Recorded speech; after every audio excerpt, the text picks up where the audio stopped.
Bom dia, o meu nome é David Pontes e este é o P24.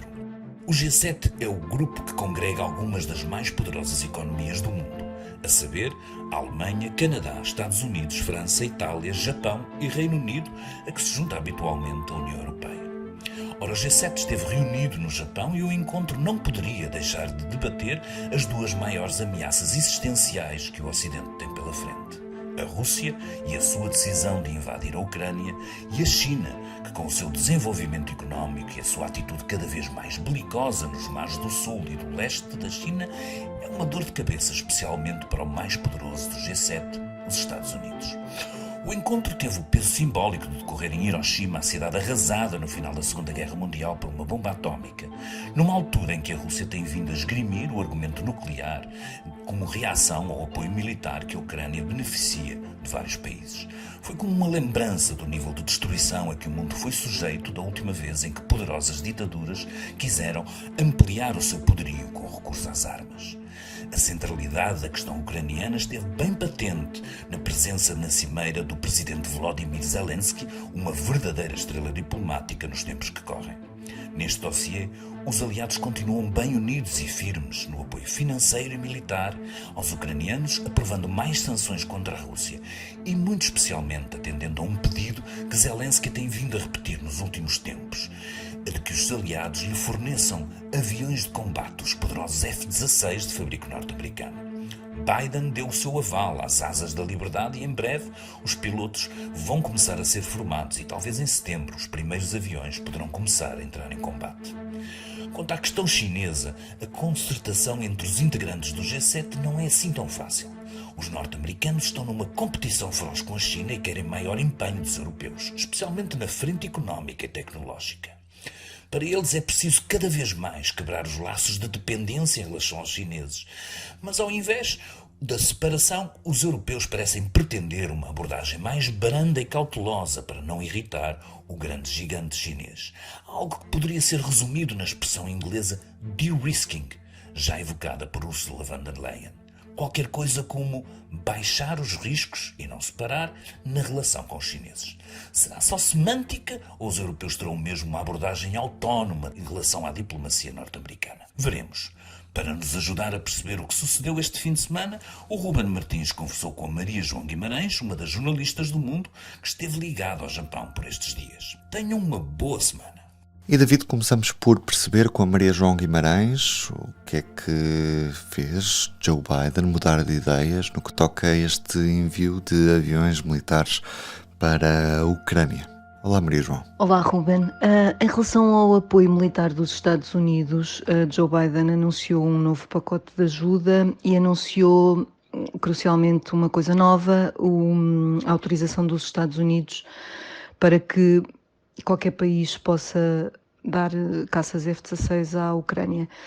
De facto, o envio deste tipo de caças, de aviões militares, tinha vindo a ser rejeitado e o argumento era que não fazia muita diferença no tipo de conflito, de guerra que está a acontecer agora, e Biden voltou a dizer isso, voltou a dizer que em Bakhmut, por exemplo, não teria feito diferença se a Ucrânia tivesse os F-16, mas que no futuro poderia fazer.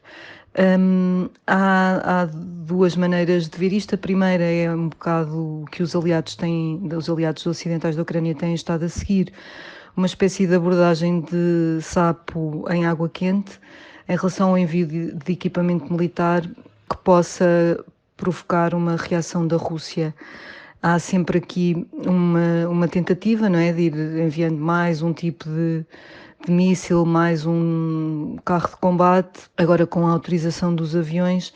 A cada passo a Rússia tem dito que haverá consequências e que encarará como uma participação dos países na guerra, etc. Mas a verdade é que não tem, cada passo tem sido dado, não tem levado a reações russas e, portanto, depois os países consideram dar o passo seguinte e isso voltou a acontecer, como já tinha acontecido mais recentemente com o envio dos carros de combate Leopard de fabrico alemão.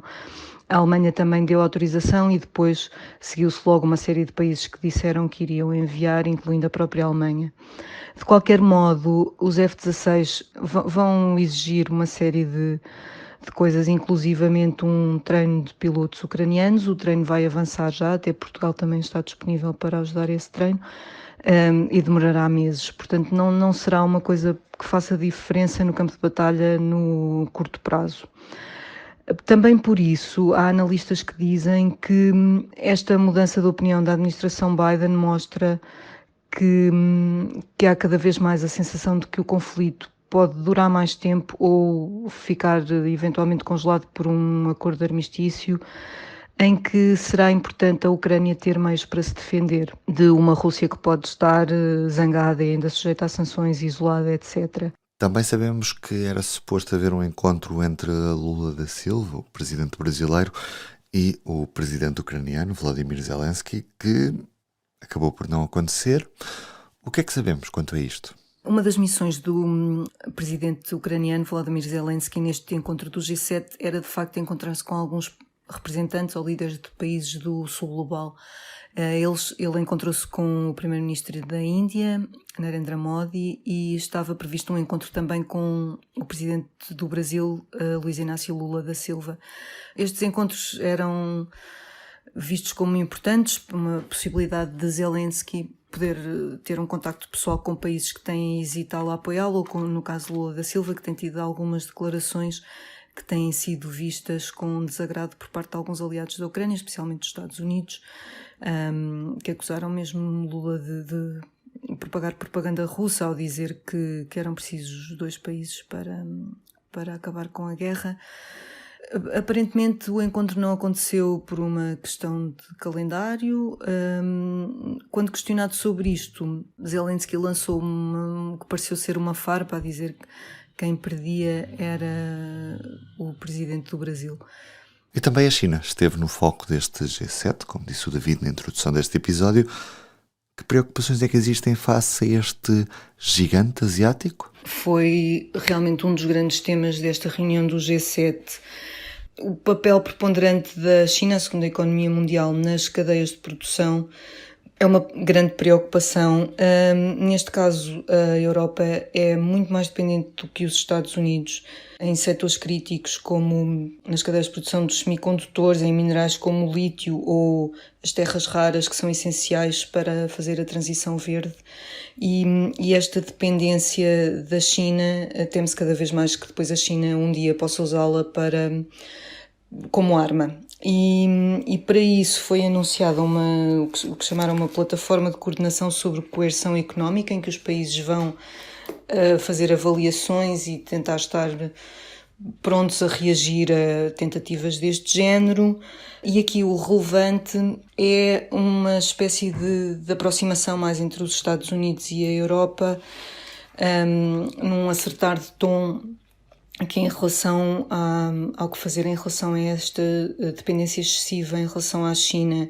O comunicado final é claro, os países não querem uma separação, o chamado decoupling, mas sim uma minimização dos riscos trazidos por esta dependência, uma tentativa de diversificação. Claro que, como dizem os analistas, agora vamos ver os detalhes e como é que isto vai ser feito, e aí é que depois poderá estar a chave para perceber a velocidade e a dimensão desta ação de minimização de riscos. Mas, no fundo, esta linguagem comum, o ter-se chegado a um comunicado forte sobre isto, é, para alguns analistas, também indicador de que foi dado um primeiro passo importante em relação a esta tentativa de reduzir a dependência económica em relação à China. E deste domingo fica um resultado: 2-2, Benfica-Sporting, neste caso Sporting-Benfica, uma vez que se jogou em Alvalade. No final perderam os dois, porque o Sporting não conseguiu chegar ao terceiro lugar, não vai conseguir na última jornada do campeonato, e o Benfica, que podia ser campeão já neste fim de semana, terá de esperar pelo próximo. Ficam adiadas as contas do título, mas dificilmente o Benfica vai perder este campeonato, tendo em conta toda a conjugação de resultados possíveis para que o Futebol Clube do Porto possa chegar ao título de campeão nacional. Todos estes cálculos estão explicados pelo jornalista Miguel Dantas em público.pt. Quanto ao resto, é soprar também as velas. Hoje celebramos os 25 anos da abertura da Expo 98. Foi um marco na modernidade do país. A exposição de Lisboa ainda hoje marca a zona ocidental da cidade. E o que é certo é que 25 anos depois escolhemos também os frutos. Olhamos, por exemplo, para o turismo, a manchete do Público desta segunda-feira, em que estamos à espera de um dos melhores verões de sempre em dormidas e receitas. Para ler mais, nos sítios de sempre, público.pt e também na edição impressa. Estamos cá sempre para o manter informado. Eu sou o Ruben Martins, a introdução foi do David Pontes e a Maria João Guimarães esteve cá para percebermos um pouco mais daquilo que se passou no encontro do G7. Tenha uma boa semana.